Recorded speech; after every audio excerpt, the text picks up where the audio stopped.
him some fits. Of course, nobody gives Federer fits now. The problem is, you know, we talk about both these guys being sort of magicians, Cliff, and that's true.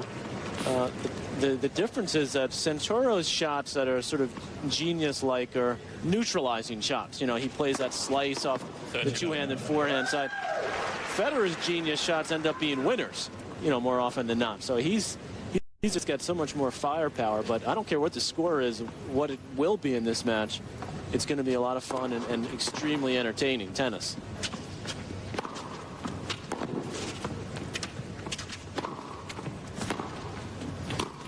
See, like, I mean, right there, you get the little slice passing shot from Santoro on the run. And against most players, it would have handcuffed them. But Federer is so quick. He's able to use that backhand volley. Look at that year last year, 74-6.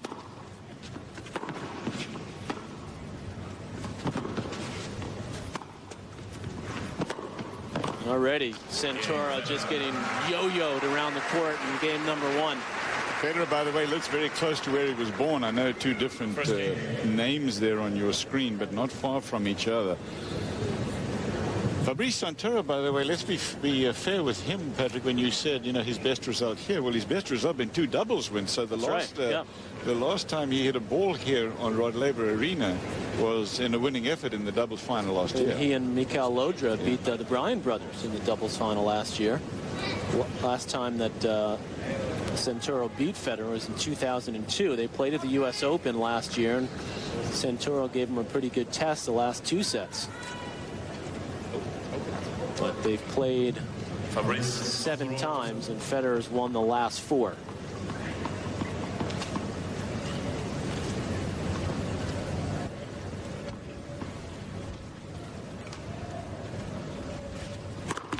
Santoro showed remarkable resilience, you know, with his style of play to be still out there at 32 and playing this well.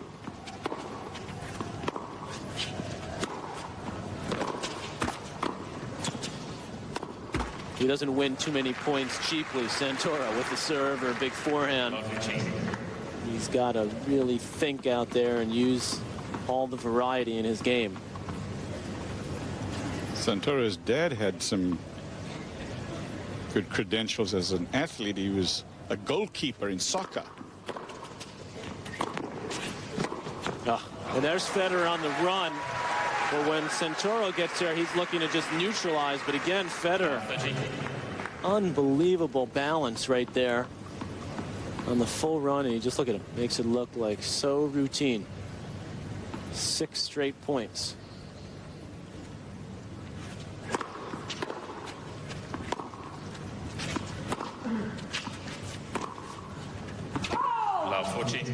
Now 7 as Federer's got 3 break points. Frenchman was born in Tahiti. His dad was in the French Navy. And his dad is the one who encouraged him to play tennis. Well, his dad is still, they're still very close, and his dad often travels with him. And oh my goodness. Looks like we're starting off 2005 the way we finished 2004. 8 straight points to the world's top player. Unbelievable. Let me just step around here. Let me read the second serve. Whip. Unbelievable.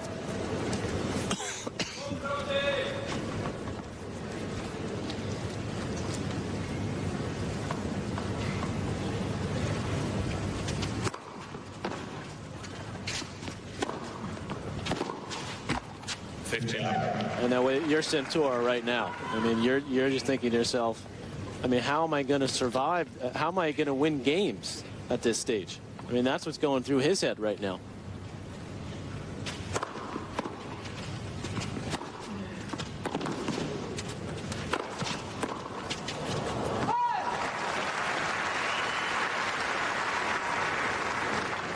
Zero unforced errors from Federer after 10 points.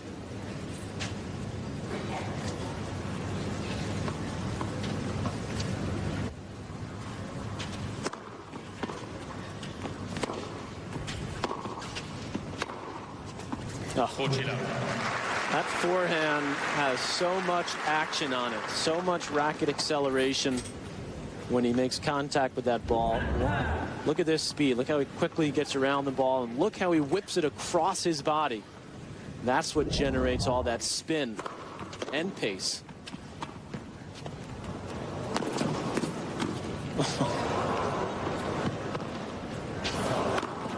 Spin, pace, and control. Just amazing how he's able to so consistently hit that ball and seldom miss it. He hasn't lost a point. 3 games to love, first set. 12 points played in this match. 6 winners, all of them from Federer.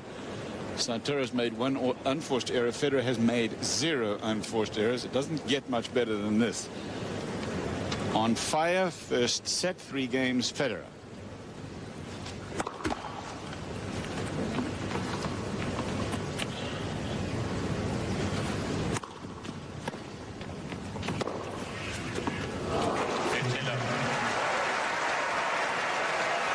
Seven minutes, 3 games played. Including the changeover, so it took Federer all of about almost 5 minutes to win the first 3 games.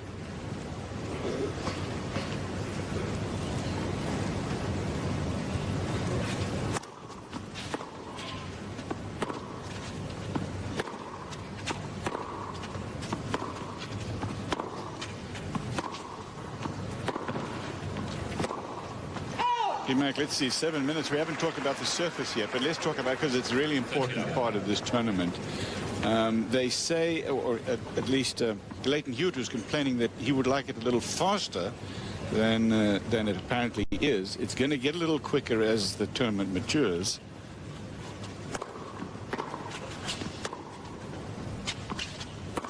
Well, this rebound ace surface, Cliff, is quite a bit slower than the hard court that's used at the U.S. Open. It's actually, most of the base of this surface is made up of ground up old tires. So it's a very rubbery, spongy type of surface, which means that it takes a lot more of the spin. If you slice the ball, it stays pretty low.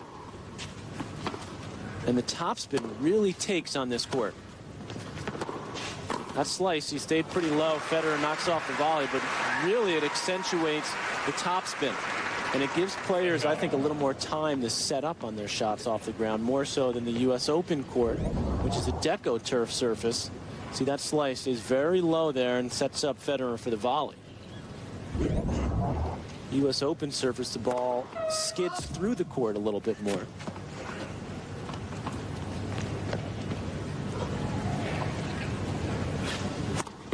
Either one particularly better for Federer? Well, I think that this court is better for him. I think that he could be as dominant here as he can be at Wimbledon. I mean, Wimbledon obviously is perfect for him because of his serve volley game and just his agility and offensive weapons.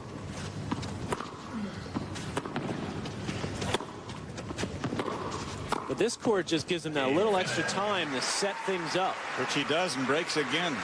4 games to love, Federer. The other guy that you always say likes this court, Patrick, is a 4-time winner here, Andre Agassi, and they're headed toward each other, by the way. Well, Agassi would have won this tournament a lot more if he'd come here early in his career. And look at that perfect technique, keeping that wrist nice and firm. And Andre himself says, I wish I'd come here earlier in the early 90s. Would have won this thing a couple more times. First year Agassi came to this event was 95. Beat Sampras in the final. The only time that Agassi was able to beat Sampras in a Grand Slam final. This is just, I mean, talk about sending a message, to the players in the locker room. This is just awesome. Santoro's won 2 points.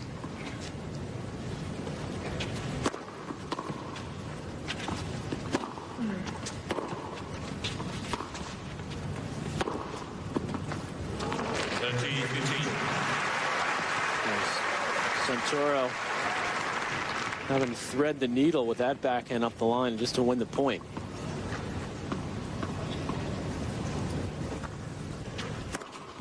And that time, interesting, Federer threw the toss-up as if he was going to hit a kick serve. If you saw Santoro, he was moving out into the alley and then Federer hooked it down the middle. That's the disguise he has on the serve. He doesn't beat you with pace on the serve, but he uses disguise. And, oh, by the way, he hasn't missed a first serve. Oh, he's human, this guy. 3 aces.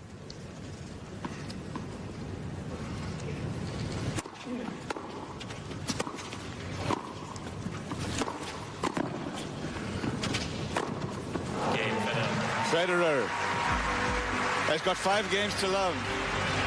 I don't care what the score is. I still want to watch this guy. Unreal.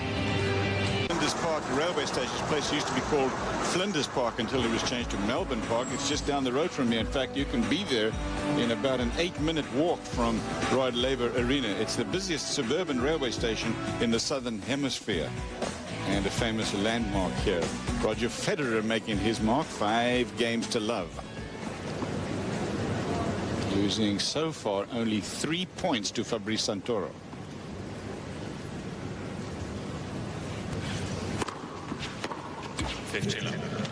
Tony Roach is Federer's coach now. Is that accurate to say? I mean, they've signed some kind of a deal where Roach is going to spend like 8 weeks. Not going to be a full-time coach by any means. But I think he's going to come to the Grand Slams and sort of be there for Federer, but he didn't. Or for the warm-ups to the Slams. Yeah, anyway. and Federer actually wanted Tony to come on with him last year. I think he spent some time down in Australia training with Tony. And Tony just doesn't want to travel that much anymore. He spent years on the road, of course, with Lendl and with Patrick Rafter. And when Rafter retired, Tony Roach said, "That's it for me. I'm done." He couldn't have a much better boss than Patrick Rafter.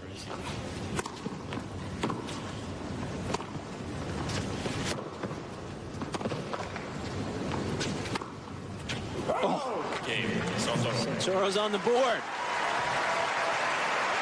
Problem with taking over coaching duties for a guy like Federer is how much better can you get a guy who's about perfect as he is? Well, I think in the part of Federer's game that he wants to improve, and Brad Gilbert touched on a little bit, is his attacking game, moving forward, serving and volleying a little more, going after that backhand a little bit more, even as he did just on that backhand slice there. Tony Roach had the reputation of having the best backhand volley of our time. And he still hits it great. He still gets out there and can warm up the boys. But the other thing is that Tony Roach is not the kind of guy that's going to worry about that stuff. You know, if Federer wins 2 slams this year, you know, he's not going to worry that people are going to say, "Oh, you didn't do a good job." You know, Federer's got the bigger picture in mind with his game. He wants to get better. He wants to improve. And you have to do that to stay up there.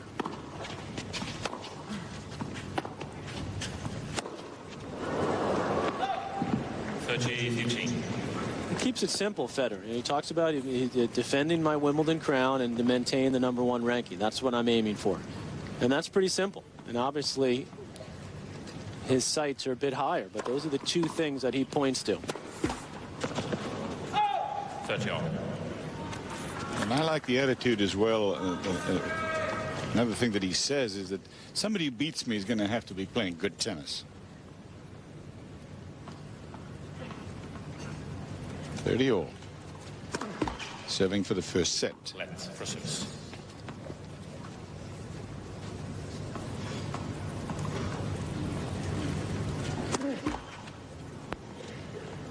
Federer is struggling a little bit with the sun on that side. Trying to take a little bit off his first serve.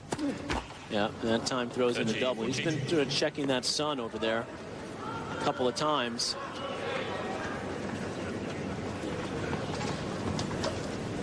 Break point. And the shadow sort of creeps across this court with the roof overhead.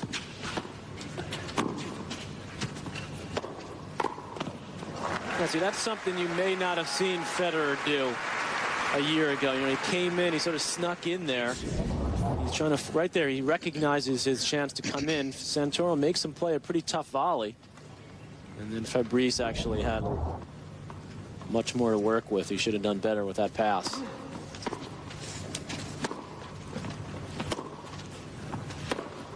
Oh, that's where Federer is just deadly. When he can move around the backhand side in that corner hit that forehand either direction. That time going back the inside-out forehand. Set point. There it is again. That's history. Game. And the set is over. Easily won by Roger Federer. 6-1. More live coverage from Rod Laver Arena after this from Melbourne. Welcome back live to Melbourne. Roger Federer on the right there in his bid to repeat as Oz Open champion. 1 set in the books against Frenchman Fabrice Santoro. As Santoro dodges the bagel, but still gets dusted off 6-1. Serena Williams, a pair of 6-1 sets over Camille Payne. She'll join us in the studio in about 10 minutes to talk about that and the road ahead for her. Australian Open 2005. U.S. Open champion Svetlana Kuznetsova 6-1, 6-1 over Jessica Kirkland, the 17-year-old from Ohio, on the Vodafone Arena. Men's score, Scott Draper is qualified for both the Australian Open golf and tennis. And Tommy Robredo always starts the year slowly down here, back on serve in the first set. Amasio Hansen, a former finalist here, winning the first set, down a break in set number 2, and a former junior number 1, Marcos Bagdatis, against Federico Luzzi of Italy. It's Bagdatis trying to close out the third set. Albert Costa, first set loser, or on serve in the second set. The beast, Max Mirny, who often loses first-round matches, Brad. He's lost the first 10 of 12 slams in the first round. That is an amazing stat. That is amazing. He's trying to bounce back here. Mario Ancic up 2 sets and a break over Oscar Hernandez out on court 19. Well, you can see Roger Federer is slightly annoyed by having actually faced a break point in that first set against Santoro. He wasn't broken at all and winning in the tournament in Qatar coming in here. I tell you, Santoro is the magician, but he has no power to affect Federer. And Federer, you know, he missed a couple of balls. He was annoyed with himself, but he was pretty much beating on him like a redheaded stepchild. I'm thinking it's going to be about 1-3-1 here. I'm not liking Santoro's chances. Andre better get warmed up real quickly. Andre Agassi is next on the court. You'll see that match in the afternoon. It's 2 o'clock Eastern time. You like Andre's chances? And no questions about the hip in your mind? He's healthy, ready to go? I hope so. I mean, obviously the last time he played a qualifier at the French in the first round, it didn't go well. But hopefully the hip is good. Andre will get through. All right. Back inside for set number 2 to Cliff Drysdale and Patrick McEnroe. Slightly annoyed, you say, Chris. It's interesting because in the early days of Roger Federer's career, he used to get really annoyed. In fact, his parents sanctioned him, took rackets away. He would throw rackets everywhere, and he's a very serene player now, as you can tell. This is the first game of the second set. Santoro 40-30 serving for the first game, going down rather badly in the first set, 6-1.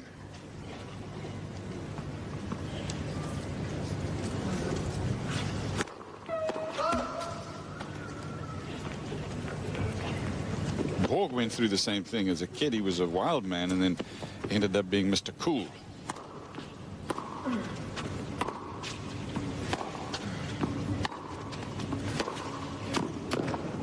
Oh, catch the line? I thought it dropped out. It did. Called wide. I mean, Santoro, as Brad said, he doesn't have a lot of power, so he's going to have to just try to come in a lot more than he attempted to in that opening set to make any impression. Pretty good hands at the net, Santoro. What he doesn't have is the reach with the 2 hands on both sides, so he really has to use his legs to get in position. You know, Federer said, though, that when he first started on the tour, Cliff, and his old coach Peter Lundgren has talked about this.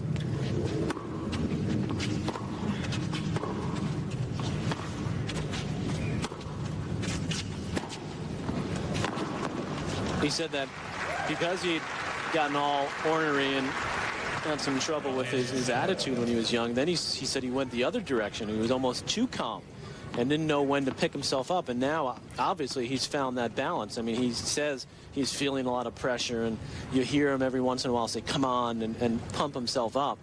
And he's found that balance of being intense enough and keeping his emotions in check. Pete Sampras was interviewed recently about Federer, and he said, you know, the guy's better from the ground than me. His backhand's better. But I think the key was, as Sampras said, you know, he's got the mentality to stay on top. His temperament it will enable him, because he lives and breathes tennis and winning majors.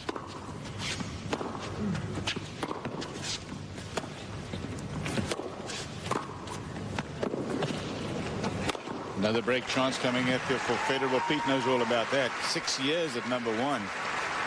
Federer says the word on me was mentally he's not the strongest. People would hang on thinking if the match goes over 2 hours, I'll get him. That's a quote from Federer. No more. No more. They go over 2 hours.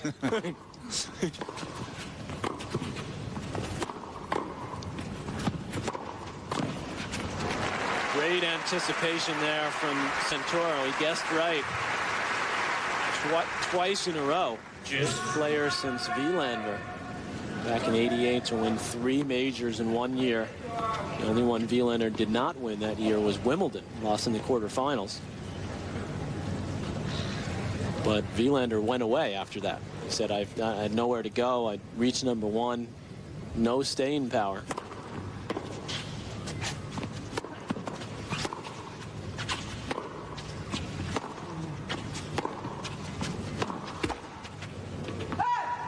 Last man to win a slam was the great rocket Rod Laver. Steffi Graf obviously won it in the women's, but Laver won it in '69. That was the second slam that he won. All 4 in 1 year. It hasn't been done since then.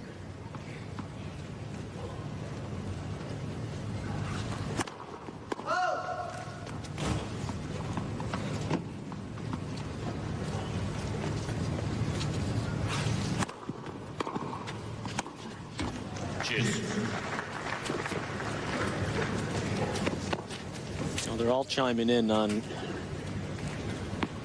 Federer. Rod Laver said it's uncanny. He's never out of place. You think, how can he never be out of place? It's a combination of his speed, his anticipation, great fitness now. He's got his fitness trainer that travels with him. Right there. I mean, there's a perfect example. On the run, impeccable balance, and watch the way he finishes this backhand. Look at that balance, how he stays through the ball on the dead run. It looks easy, but believe me, that is so difficult to do. And for those of you one-handed players out there looking for a lesson, watch Federer, because he stays sideways after he hits it.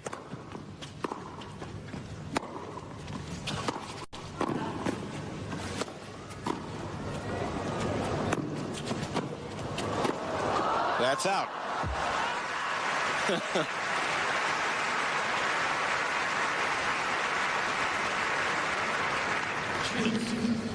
It's the kind of stuff Santoro's got to come up with to win points. Defending his position at the net. Back to deuce. And this first game's taken longer than the whole first set, Cliff.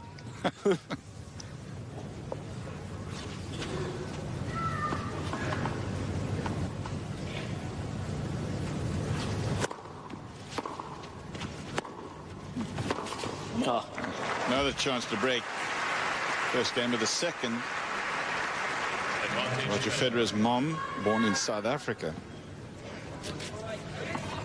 Met Roger's dad when they were both working for a pharmaceutical company.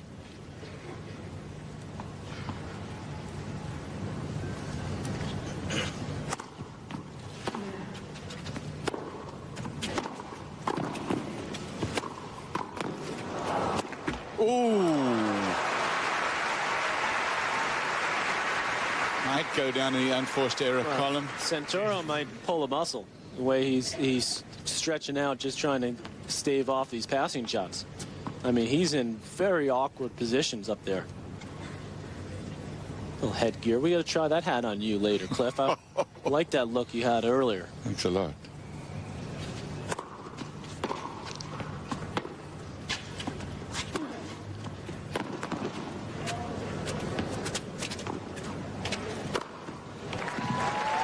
Speaking of fashion, you don't see players wear shorts as short as Fabrice's are much anymore. Nike put those long shorts on Pete Sampras, and that changed men's fashions on the tennis court. Anyway, that was years ago. You know, back in the 70s, I mean, those things were tight.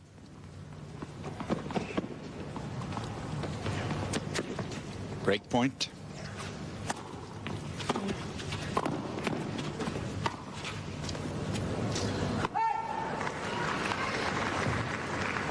Cheers. Watching live coverage here from down under in Australia, for those of you who are enjoying the cold weather, even some snow up in the east. We are in the southern hemisphere. It is summertime down under. It's a warm, pleasant day here in Melbourne Park, and you're watching the world's #1.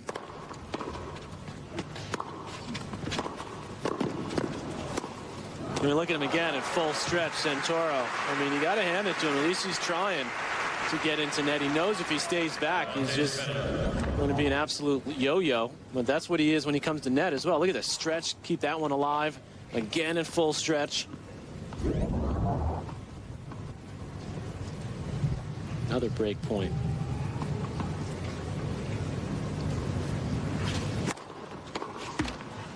Cheers. Federer's from Switzerland. They have 3 languages there. Italian is the third. He speaks German and French. So he can be on a chat show just like David Letterman, for example. A huge advantage for him being multilingual. He says he actually thinks. I mean, you talk about the guy being a genius. He says he actually thinks in different languages. How does he pull that off?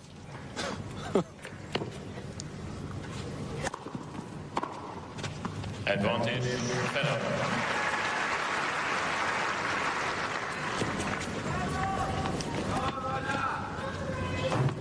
Santoro's weakness on the second serve showing up. He's won just 4 of 12 points there.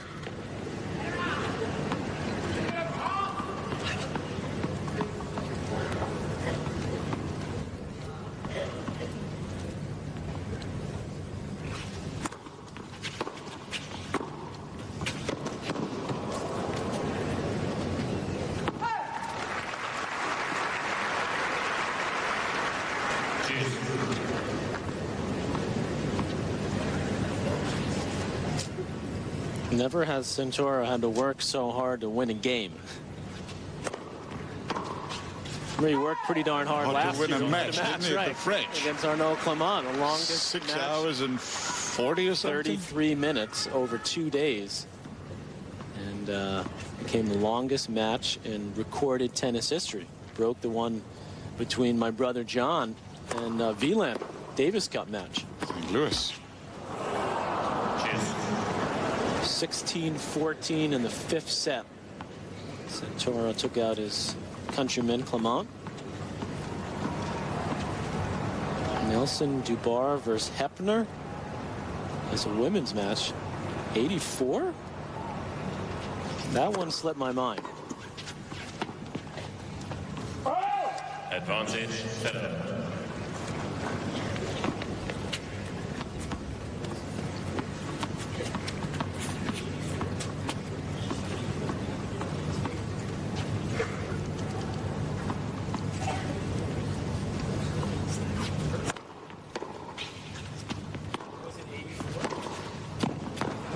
That's good. And Federer gets the break, so he's got first game of the second set, easily winning the first. Fabrice Santoro, the magician's magic, not working today. Well, look at this. 17-2 in the winner department for Federer. And to only make that many unforced errors, 5, when you're going for your shots the way Federer does, is Outer courts are jammed as well here at Melbourne Park. First match on Rod Laver Arena won easily by Serena Williams. People here protecting themselves against this really vicious Australian sun. We're in the southern portion of Australia, southeastern portion. This is the most fun slam, though, isn't it, Cliff? I mean, yes. The atmosphere, it's a lot of kids being summertime, and it's so easy to get around here in Melbourne, unlike the major cities, and you feel like it's a hassle. It is a hassle. You get out to Wimbledon, get out from the city at the U.S. Open. here, we're so close to downtown. In fact, look, there it is right there. As you said, Cliff, you can walk about 10 minutes. Kids got their funky hats on, warming up out there in one of the outside courts.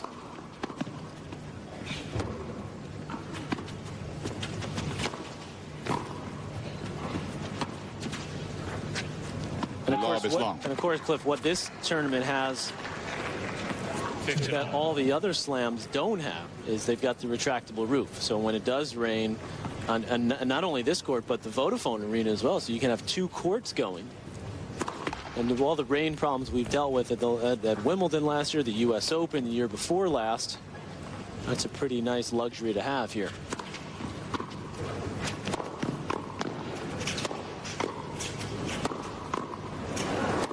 That I missed it. Wide. Hats off to the people down under here in Oz when they built this stadium, which used to be a rail yard. It's right there on the Yarra River and so close to downtown. And it is now a legitimate slam. I mean, there were years when the fields here were really depleted. Yeah, nobody came down here. One of the top players. 70s and 80s particularly.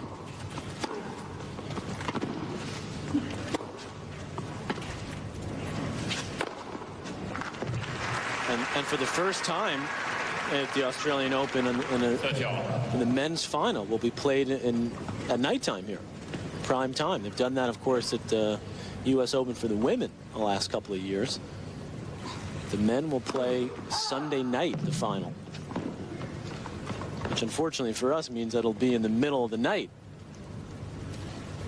back in the U.S. But it does help Asia, and it does help the Europeans, who will have a better time slot. Oh, forget about them. Break point for Santoro. Down a break, second set.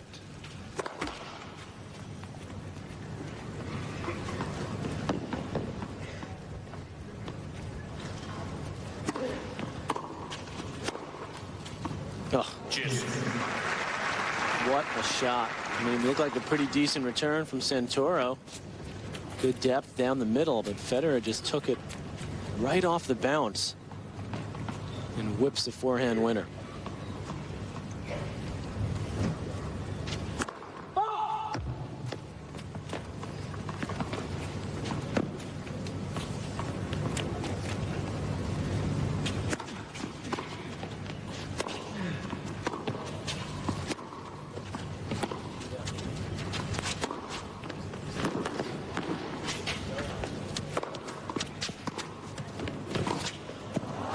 Vicious approach. Point to Federer. Game point Federer. 1 game to love Federer and 1 set to none. Showing us the full repertoire there. Drop volley winner.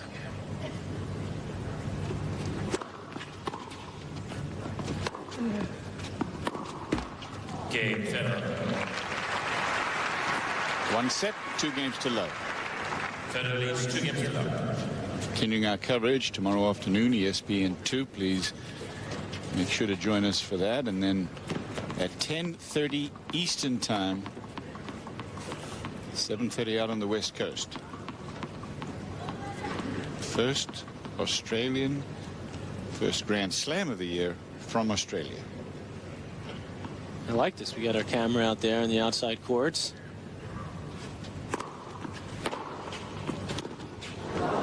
Santoro's just... Lovely team. He's not a happy camper right now. I have to imagine anybody playing against Federer that would be Phil. That's true. That is so true. 7 unforced errors in the match.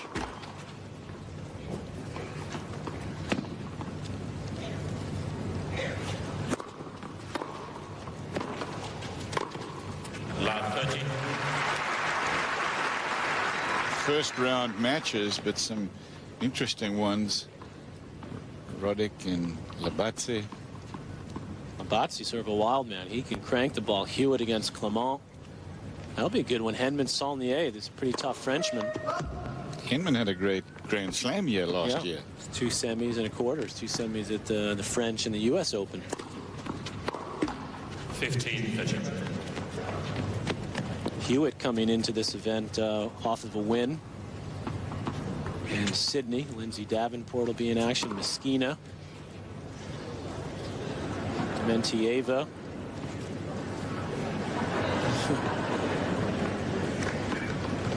See how Venus Williams, look, that could be a test for her. Danilou, the woman from Greece who's got some talent. Serena with no trouble, losing just 2 games earlier today. Playing a great match, Patrick, but she didn't have to. Serena.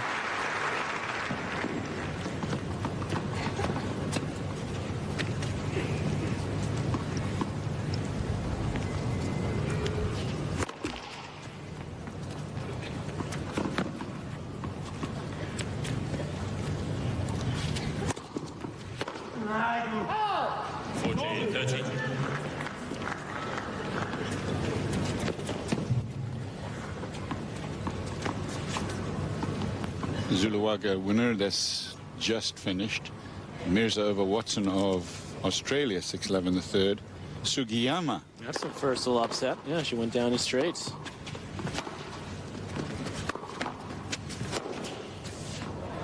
Oh, he made that? Santoro just says, come on.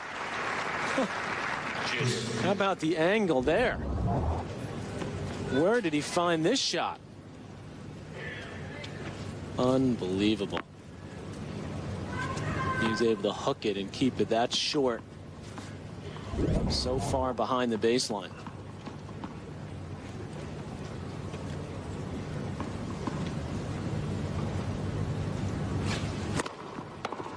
Advantage, Santoro. Ivan Lubicic, first round. He's dangerous. He lost to Federer in the finals in Qatar, first event of the year. So he's coming in with some wins under his belt. Look out for him. Big serving Croat.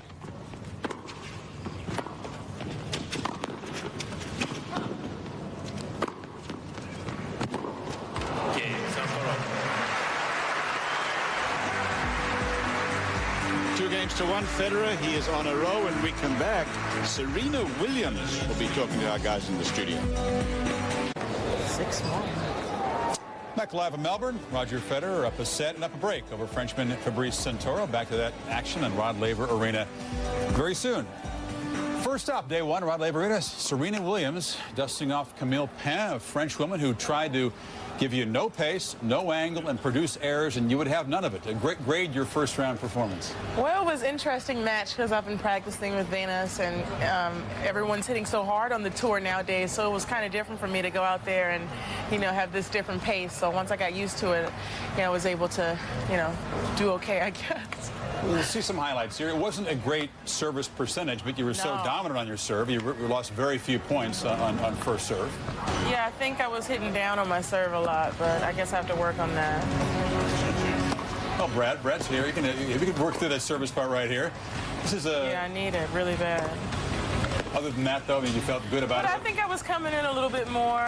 My feet were really hot out there. At one point, I felt like they were on fire, so I had to chill out a little bit. But other than that... Well, you lost a shoe at one point. I did lose a shoe, but I have a bad habit of not tying my shoes tight.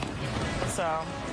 You felt like your feet were on fire. It's going to get a lot hotter in this 2 weeks. It's actually a pretty cool day. Today is a really cool day, so I don't know. But I was going for my returns today. But overall, I was just really excited to be back out here in Melbourne. I hadn't played here in a long time, and first match back for me. I was a little nervous going into the first game, but once I got over that, I was able to, come through. Got a pretty good record in first rounds, 24-0. Yeah, that's why I was a little nervous. I had to keep my record going. What about the girl's first serve about 60 miles an hour? Did that throw you a little bit? That's one of the slowest first serves I've ever seen. It was a little slow. Like I said, I've been working on, I was hitting against Venus, and a lot of girls nowadays are serving a little harder. So it was, for me, a change-up to get someone who was hitting 60 and 70 mile an hour first serve. She was the female, version of Fabrice Santoro. I really really think so. I was thinking that to myself while I was out there. She like thinking I'm playing the female version. Speaking of Santoro, like, do you like to watch Federer play a little bit? Do you try to learn anything from Federer? Yeah, I think Federer is a great player. I think he has a lot of things in this game that I probably should learn and try to copy. Serena, when people say, you know, former #1, does that make you feel bad? Is that any kind of motivation? They point out that it's been 18 months since you've won a major title. Is that kind of thing stoke your fire? No, I mean, I've never really heard that. I don't really look at it that way because I ran into a lot of trials and tribulations in the past, you know, couple years, and, you know, I had surgery. And considering all that I've been through, I think I've been doing pretty well. I like this outfit. I like the on-court outfit, but the infamous Mr. Blackwell. Now, you made that year-end list, the worst dress list. Does that get you upset? You know, people that were on that list were really some of the best-dressed stars and celebs in Hollywood. And honestly, I think it was a lot of young people in young Hollywood on that list. So I just think he was just picking on the young stars because really, a lot of people like Jessica Simpson dresses great. Come on. So Mr. Blackwell's just completely out of step with what you got going. I think he's jealous of all the young ladies out there. Maybe he's a little older. He's old school. He hasn't fit into the new trends yet. By the way, he's looking for a client now to coach. Are you looking for a coach? Is it? He's trying to put you on the spot. I'm sorry about that. You know, I'm coach to, ESPN analyst. I think we have a great chemistry, so we're gonna have to look at. I'm telling you, he's got serious. me to perk up. Wait till you have a conversation. Wait till he tells you what he thinks he can do for your game and how many majors in a row you can win. Hey, thanks for joining us. We appreciate it. Wish you the best of luck in the next couple of weeks. Serena cruises through to round 2. Roger Federer in the process of rolling over Paris Santoro. Back live from Melbourne on day 1 after this. This is the Yarra River. It meanders past the Melbourne Park Stadium. Boat cruise down there and enjoy a night out on the river. Jim Courier jumped into the Yarra River after his victory. Could be a little dirty, but it's getting cleaner we could try that boat. We could just, because our hotel's right along the river, we could just cruise right in, Cliff, in the morning, beat that morning traffic. Meanwhile, Santoro's is in danger of winning another game. He's got 40 love in this game, 3 games to 1 Federer and 1 set to none.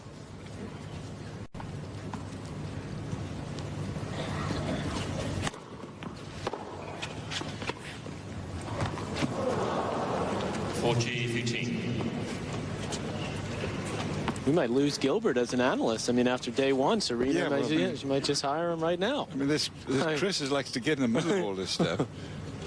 Anyway, Serena was hugging him. You never know.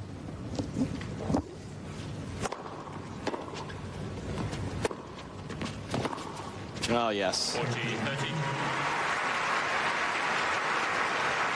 He's able to just judge Federer how much topspin to put on that backhander. Sometimes he'll go through it a little bit more when he takes it up the line. Here he knows he's got a little extra room, cross court, steps into it and really extends through that ball. That is just a gorgeous thing to see. So game point for Fabrice. Had 40 love in this game. He's added that versatility, Federer. They flatten the backhand out sometimes, take it earlier.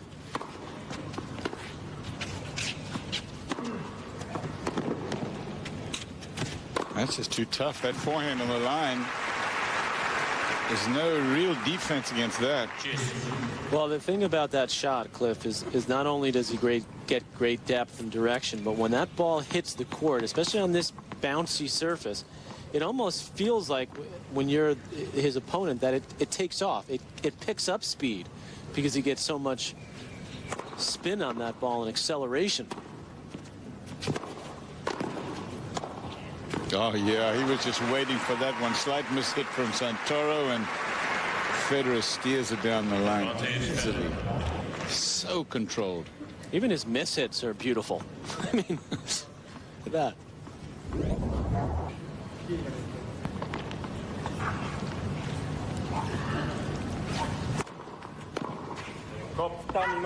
John Roberts of the London Independent said watching Federer play tennis can be like watching a swan gliding serenely over water. It's easy to forget how much hectic activity may be taking place beneath the surface.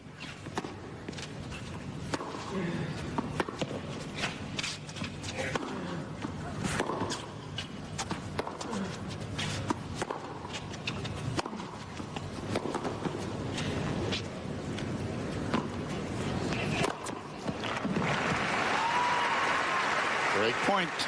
Got a break already in the second. Advantage Federer.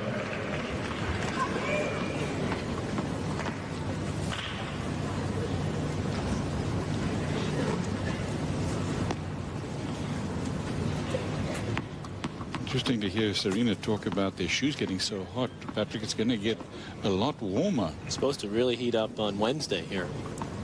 It's now Monday afternoon.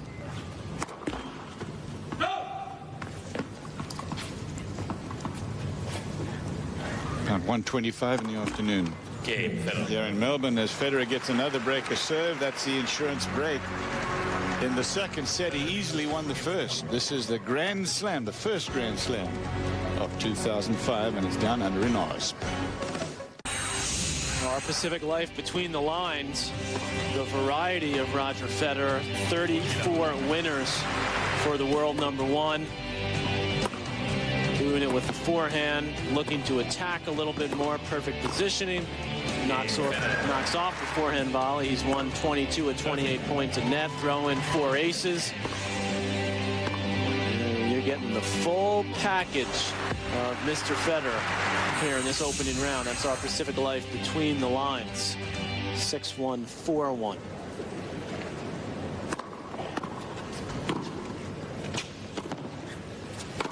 What's the main lesson that you learned from watching Federer if you're sitting back home watching, Patrick? Oh, you know, he's so good that he makes it look so easy. But I think for an average player, a club player, it's, you know, it's his smarts. You know, he never goes for the wrong shot. He plays percentage tennis.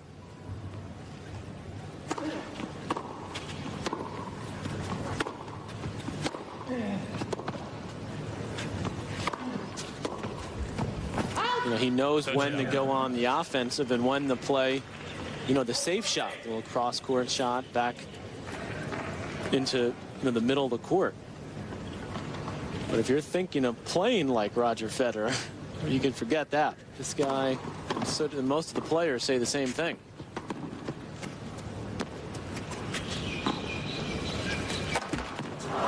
He's human. You know, interestingly, Andre Agassi, you see Tony Roach. Roachy, what are you're messing up this guy's game on the overhead. What are you doing? But Agassi says, you know, he likes to watch some of the players that he feels like he can learn some things from different players. I think he did that a little bit with Leighton Hewitt when Hewitt came on the scene and gave Agassi some trouble. But he says, you know, watching Federer, he says you just marvel at what the guy does because you can't do anything that he does. You can't play the style that he plays. Nobody can. Leighton Hewitt's apparently trying to figure out a way, and he's watching tapes of Federer. I think the problem with that is that you may figure out that there really, if he's playing well, there isn't any way at this point. You just get more intimidated, huh? Exactly. Game point Federer.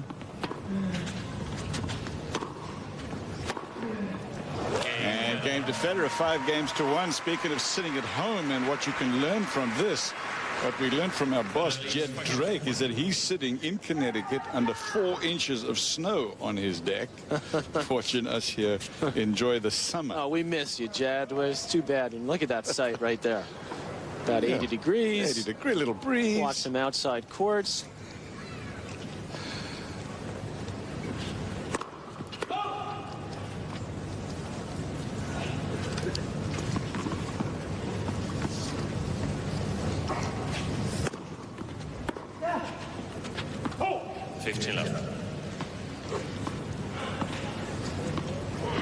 Ancic, an easy winner. Two Croats get through, Lubicic, Ancic. Semi-finalist at Wimbledon last year, Mario.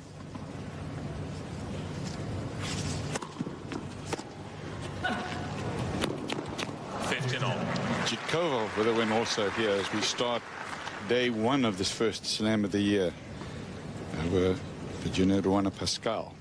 6-4 in the third.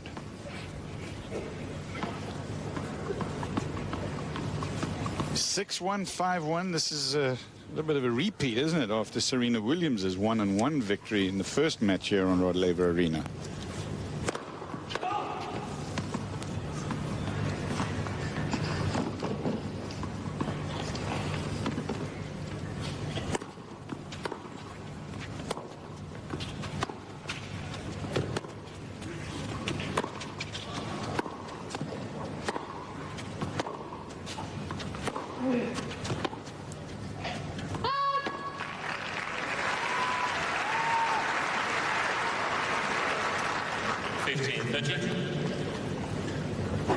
For so long, men's tennis was just a huge question mark.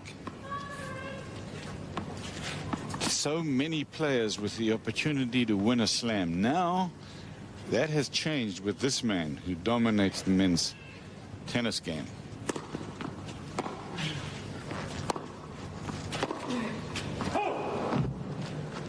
Question now is who will step up to the plate and challenge the dominance of this man from Switzerland. I mean, that to me is the second biggest question coming into this year. The first is, can Federer win the slam? You know, and yes, he can. Because he's already won some big titles on clay in his career, Federer, and he's beaten the best in the business on clay. Last year he beat Moya, he beat Coria. In Hamburg, right? Yep. And but it is his toughest one to win. It will be the toughest because they're more specialist on the clay.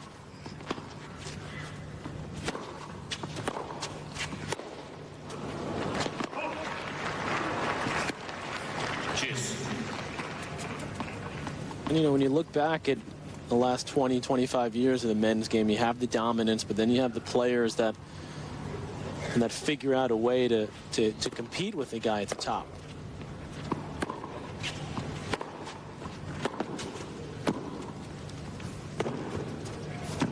You know, early on it was in my brother's rivalry with Lendl, you know, he was able to dominate. Then Lendl was able to add a little more power to his game and improve his return of serve, and then he got the dominant on the dominant side, and then that sort of went back and forth. And then even, you know, Sampras and Agassi. Agassi able to beef up his serve a little bit, stay with him. And yes, Sampras won most of the big matches, but right now, I mean, Federer has distanced himself so much that he's operating on a whole different plane at the moment from the rest of the field.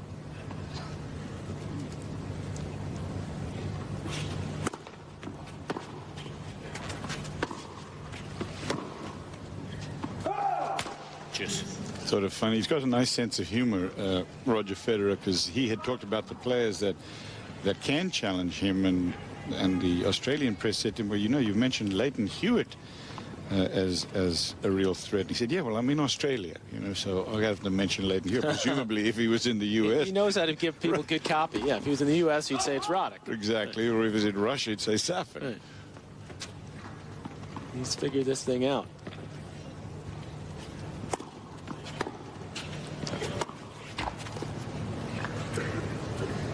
Santoro seems to be struggling physically. Looks like his right leg. You know, remember we showed you some of those replays of him lunging and scrambling to net. I think he may have tweaked something.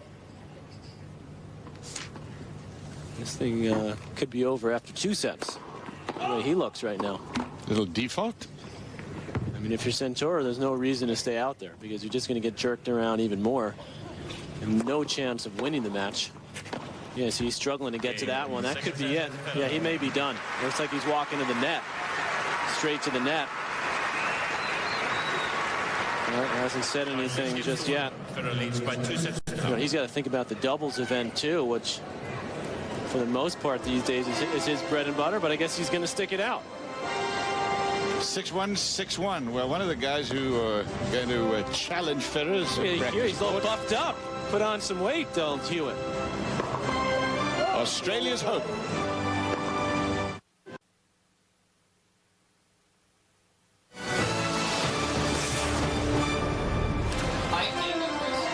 Welcome back live to Melbourne. Beautiful, sunny, somewhat breezy day on the outer courts, and Roger Federer breezing toward round 2. 2 sets in hand against the Frenchman Fabrice Santoro. Back to action shortly in that match inside.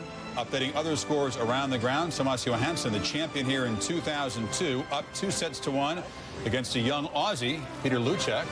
I tell you, Johansson is the most unlikely winner of a slam since Gaston Gaudio. Federico Luzzi against Marco Bagdatis of Cyprus, a former #1 ranked junior in the world. They've gone to 5 sets now on court 4, and Pam Shriver, roving with our wireless camera, will give us an update very soon. I think Baghdadis has the potential to become, first, obviously, great player for his country of Cyprus. He's a poor man's Roger Federer. He's a very good all-around player.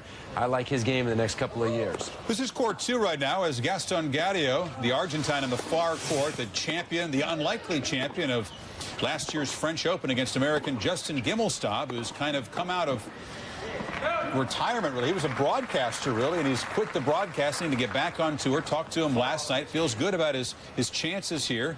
But Gaston Gaudio up a break in the first set. He's coming off a broken foot where he missed 9 months. Gimelstob is one of the guys that a lot of players like to watch. You never know what he's going to do. He could cramp at any time. I mean, he gets emotional out there. He gets fired up, and he's fun to watch out there.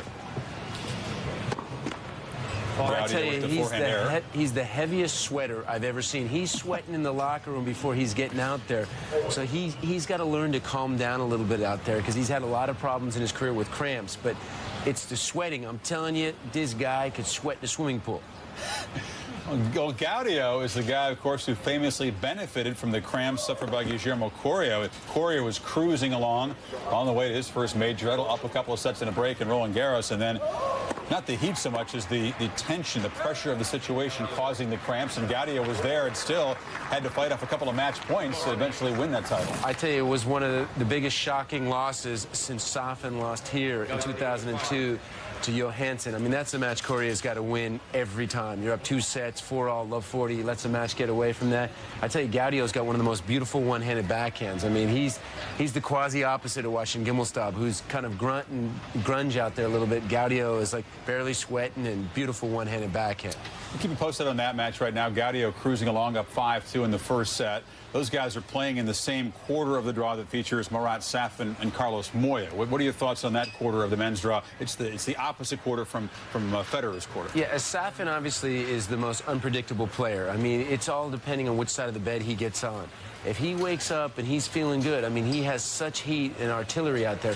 But I tell you, the big difference is if you notice here, we're on the outside here. And if you're playing on the outside courts, you notice the wind, the ball is whipping around. You're on the Stadium or Vodafone, you're more closed, and the wind isn't such a factor. But you go to the outside courts, it's like a different tournament. You know, the wind is wreaking havoc. When it's 20 miles an hour out there, it can humble all the opponents out there. Carlos Moya comes into this event somewhat quietly. He comes off a win on a tune-up event in India. Do you rate his chances well of getting a, let's say getting to Safin?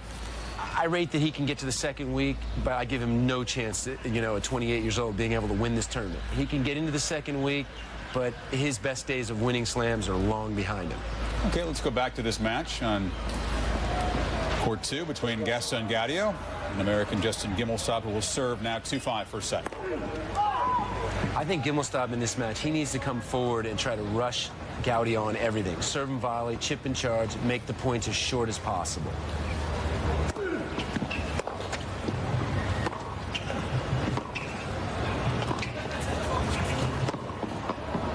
Nice job digging the half volley off the shoe tops. He wants to make the match as short as possible. He's not going to win an endurance contest. There's no question about that. But he needs to, take the rhythm and timing away from Gaudio by getting in as much as possible. And you know what? Bum rushing him. Get in on as many returns as he can. Serve and volley. I would like to even see him serve and volley on his second serve.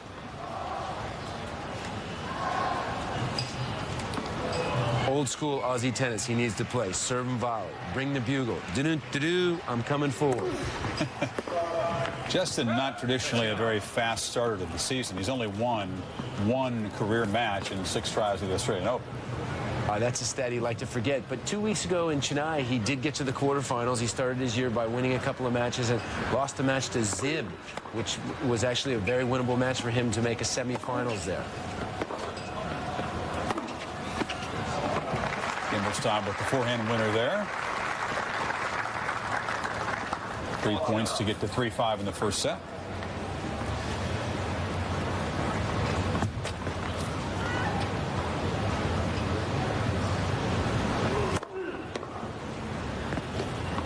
Good hold and there Gimelstob holds for 3-5. Understand that back inside Rod Laver Arena, Fabrice Santoro down 2 sets to love. Roger Federer is having some physical problems. Cliff? Well, it looks like he has a stomach problem, Chris, and he's obviously not in great condition for this match. What's worse for him is that Roger Federer has made in this match so relatively few unforced errors. Federer's got 41 winners against 16 unforced. It's been impeccably well played, 1-1 for him, and he's won the first game of the third set. Well, on the changeover after the second set, Santoro was treated by one of the tour trainers, and apparently for an upset stomach.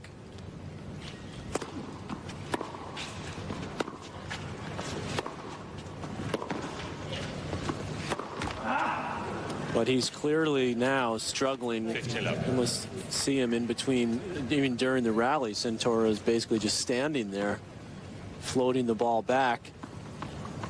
And this thing will be over in a matter of minutes, one way or the other.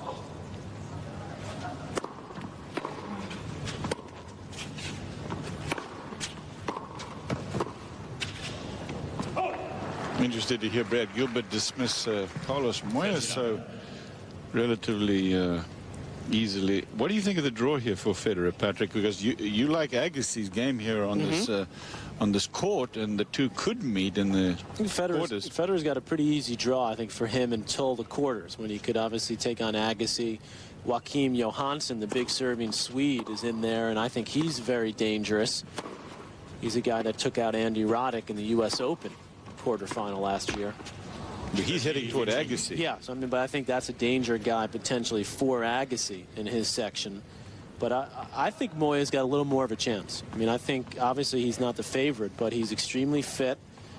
He's just said recently that he's going to not play Davis Cup this year. Of course, after beating the U.S. in the final, leading Spain to the title last year, he says he's going to take a pass.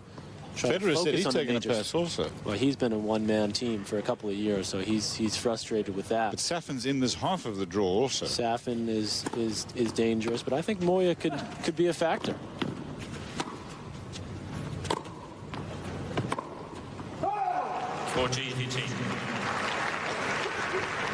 To me, the top half is what we've been talking about so far, Cliff, is a much tougher half. The bottom half, you've got Roddick and Hewitt. Things look good for Hewitt, actually. Hewitt's got a good draw. You've got guys like Nalbandian, Coria in that section, Kanyas. But I don't see those guys as threats to win it all. I think you've got a few more players in the top half. Agassi, Federer, Safin, Moya.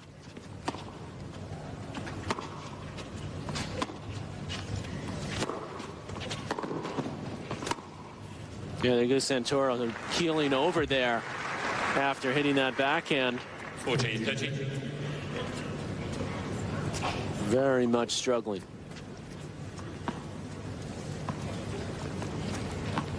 I mean, Moya last year came into the French Open as one of the two hottest guys on clay. I mean, remember, he and Coria had the best records on the clay last year coming in. And he lost to Coria.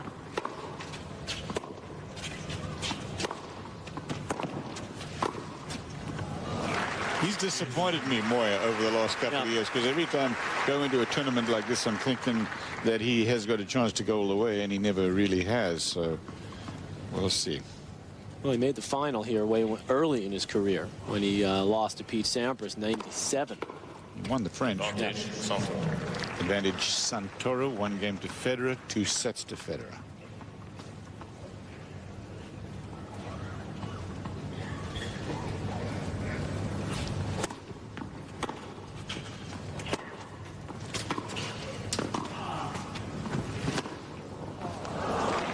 Oh, he came up with that angle again.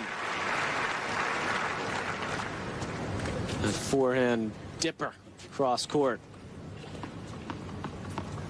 And Federer has an easy day so far. He's taking the chance to go back there in the shade, way behind the baseline.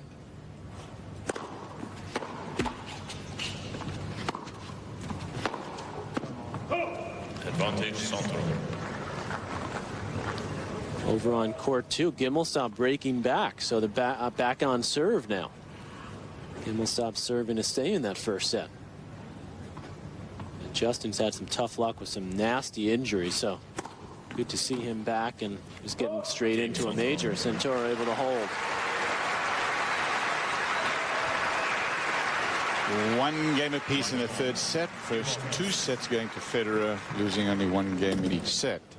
And he's struggling. Look at this, Santoro. He's bending over there, trying to just keep it together. Our American Express match summary, all Roger Federer. Get the old ball back, Underrated in Federer and how quick he is and how hard it is to get the ball past him. American Express are donating $100 for every ace served on Rod Laver Arena, and it's going to the Kids Tennis Foundation. That's nice. Very nice. So they've really supported tennis with their big ads here, and you know, driving in from the airport at the U.S. Open as well. Yeah. I'm driving in from the airport, and they've got big American Express billboards as you're coming into town. They do just a tremendous job down here the whole tournament promoting this event. Oh, that's unbelievable. There is a lot of talk about tennis in the United States during the U.S. Open, Patrick, but it is nothing like how pervasive the tennis talk is in Paris during the French, or in London during Wimbledon, or Melbourne during this.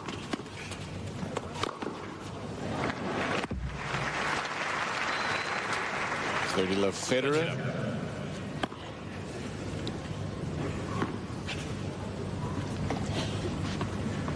One game all, third set.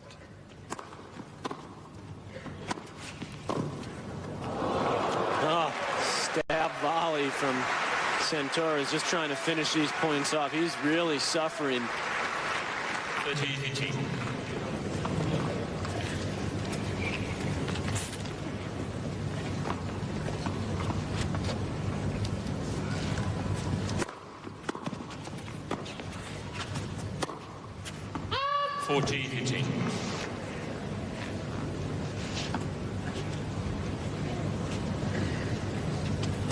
Look at this. Federer hasn't lost his serve yet this year. Won the tournament in Doha in the Middle East the first week of the year without dropping serve, and obviously has not done it today.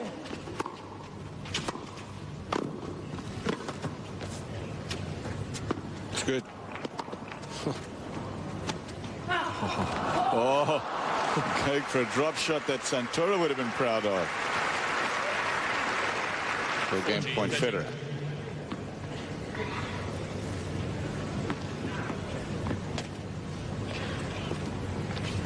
At least he can smile a little bit, so maybe he's not feeling as bad as he looks out there.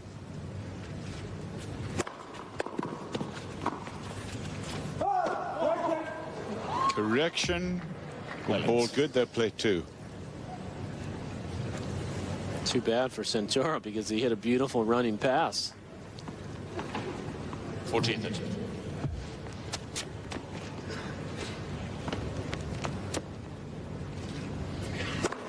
Let's versus.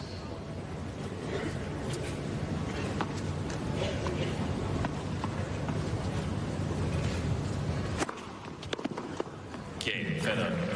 He's just got too much variety for the magician from France, who has not been able to show his magic to Roger Federer. Rod Laver was an idol to Pete Sampras, who claimed two of his record 14 Grand Slam titles in his hero's homeland. Sampras claimed his first title in '94, and he captured another in '97. Of the Australian Open's 100 years, two belonged to the game's grandest champion, Pete Sampras.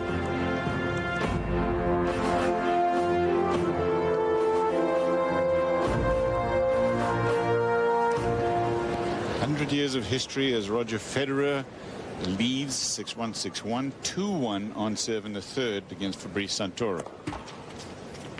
And one of the reasons that Sampras only won here twice, I mean, look at his 4 Opens, his 8 Wimbledon titles, is the court plays quite a bit slower than the U.S. Open surface. And we touched on a little bit earlier the varying conditions that you can get at this event with the wind, with the heat, with the night matches when the court plays quite a bit differently than it does during the day. If it's cooler, the court's a bit slower and heavier. And all those factors, you know, Sampras had trouble here. Upset often. Now 5-all between Gaudio and Gimelstob. 15-all. Sampras never able to win the French championships, but 14 slams in all. Owned Wimbledon. Roger Federer was one of the very few players to beat Pete at Wimbledon.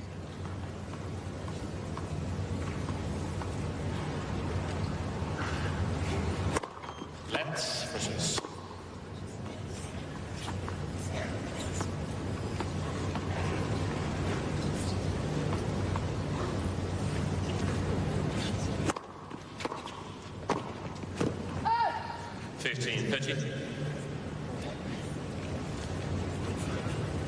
Federer, first player since Pete Sampras to win the U.S. Open and Wimbledon same year.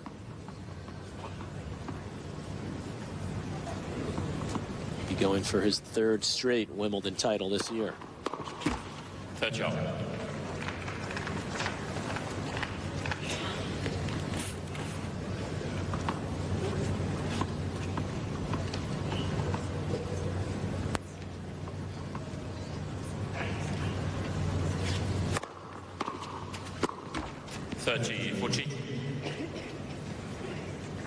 Federer spent quite a bit of time in Australia in December training and working out, spending that time with his trainer, and then of course with Tony Roach, who's now signed on with him for 10 weeks of the year.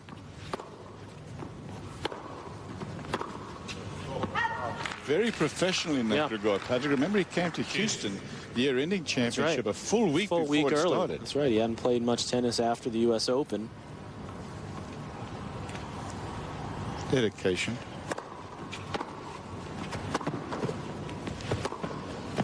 Wow, what a great shot from Federer there on the run.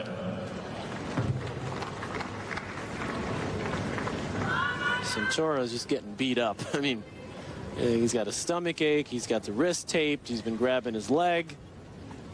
And he's down a break point. This is 2-1. This is like you're in a heavyweight fight, and you know the ref won't stop it.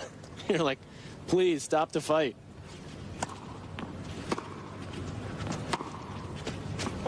Game Federer. Federer gets the break, and he's up 3-1. Federer leads college basketball doubleheader. First at 7, defending national champ Connecticut Huskies take on Seton Hall Pirates, and then at 9.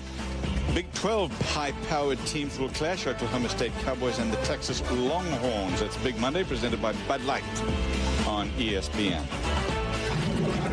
Nice little double dip there for the good matchups. It's almost as much college hoops as tennis on ESPN. ESPN 400 games. 400 games on ESPN and ESPN2. Lovely cheek.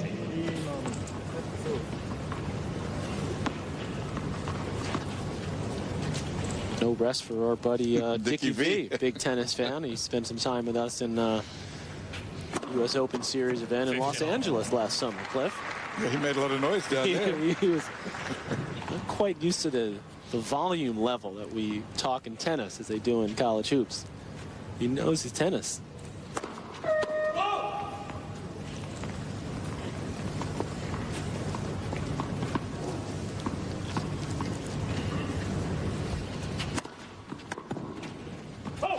You know, Cliffy, you've got to juice it up a little bit. Well, up here we have this nice booth up here, so we're in this little enclosed area, and the players obviously can't hear us, and all the other commentators next to us. But we were in Los Angeles. We were as an open air out there at the campus of UCLA, and Dick Vitale, the college basketball commentator, came up to the booth, sat up here with Cliff and I think it was Tommy Haas was playing, and he knew Tommy from down in Florida, and he was talking so loud, and the fans on the court and the players kept looking up at us, and Dickie V had no idea. No idea.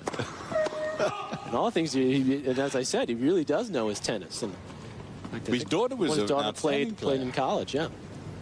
Game point Federer.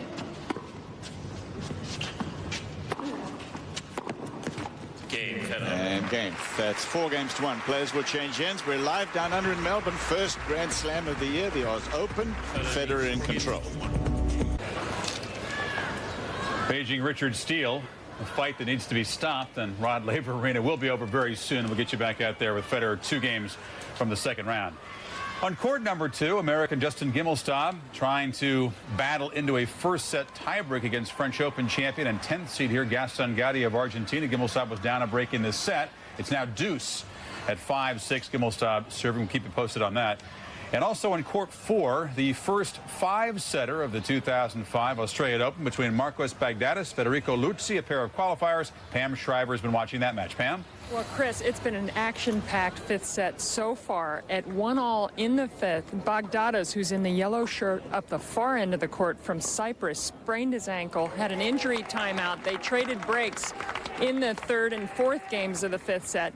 Now Luzzi trails 2-3 in the 5th, and also a very loud contingent of Cypriot fans are here, and the loudest was a man with a drum who was just removed by security. So one less fan for Baghdatis. But as far as drums go, he really wasn't that obnoxious, but I don't think the Australians really liked it. So the first 5-setter underway, 3-2 in the 5th, on serve, Luzzi serving. A Cypriot with the drum. Yeah, everything. Very nice. Very nice. I didn't even know for somebody from Cyprus was called a Cypriot. Winner gets Ivan Lubicic in round 2. We'll keep you posted on that. Gimelstob did force that first set tiebreak with Gaston Gatti. Keep you posted on that as well as we come to the near the end of our coverage window. Back inside, Santoro serving at 1-4, guys. He's got 30-15, Chris.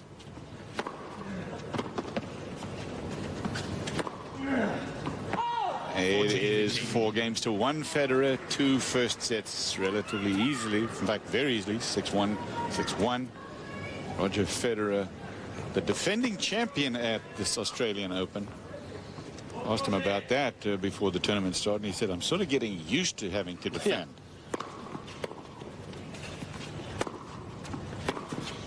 Yeah, it didn't seem to worry him too much. Santoro continuing to struggle physically. 14-13. He didn't worry him too much at Wimbledon. No, defending. Definitely did not. A couple of the young Americans in action a little bit later today. Robbie Ginepri, Marty Fish, and Taylor Dent. All scheduled. That's good there from Santoro. Jen Michael Gamble, the veteran, is out there right now against Suzuki from Japan. Gamble's really had a terrible year last year, barely in the top 100, and he's down an early break. 3-1. So he tries to get his game going. 4-2 Federer now. Left for 6.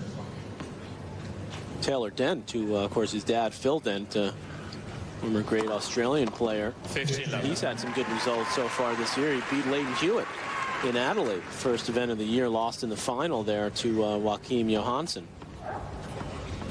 So maybe we'll see. We could see Taylor Dent and Agassi play in the 3rd round. 15 on.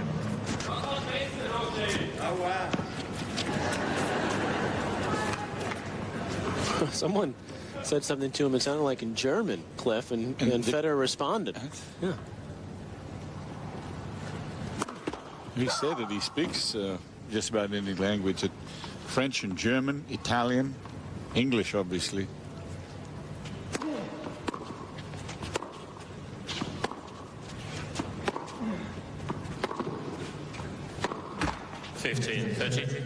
Unlike Patrick, guys like Guillermo Coria, for example, who really doesn't speak English well enough to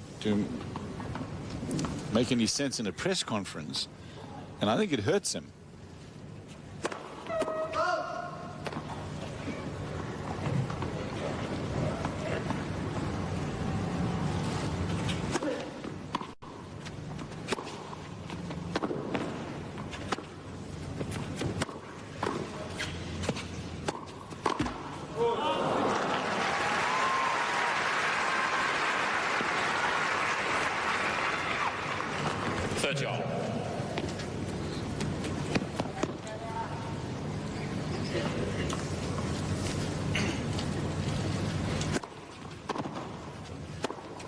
This is about as close as you can get in tennis to we call running out the clock.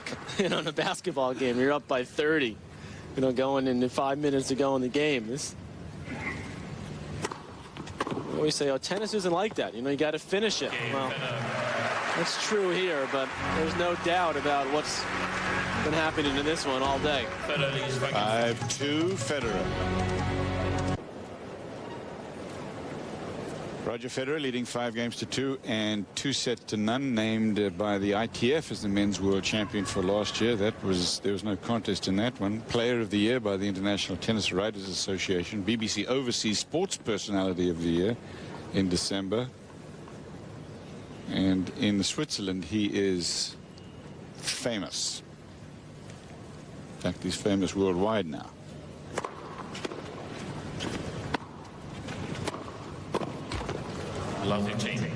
Sort of annoyed me when at the end of last year, when you see all the sports shows and newspapers talking about the great, you know, sports moments of the year, and none of them mention what this man was able to do in one of the greatest years ever in the men's game. Imagine if it was an American doing that, you know, and just because this guy's from Switzerland gets no play. 15-0. Wins 3 majors, absolutely dominant. And the way he's doing it, the aura that's around Federer, his style, his manner, his respect for the game. Personality. Yeah. 13-18. Yeah, he does have respect for the game. That's right. He says Wimbledon, he likes the white clothes at Wimbledon, the tradition.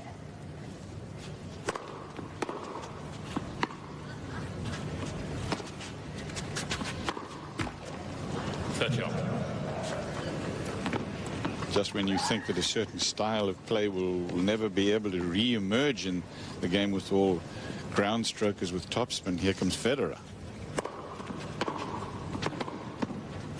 Oh, who is now at match point.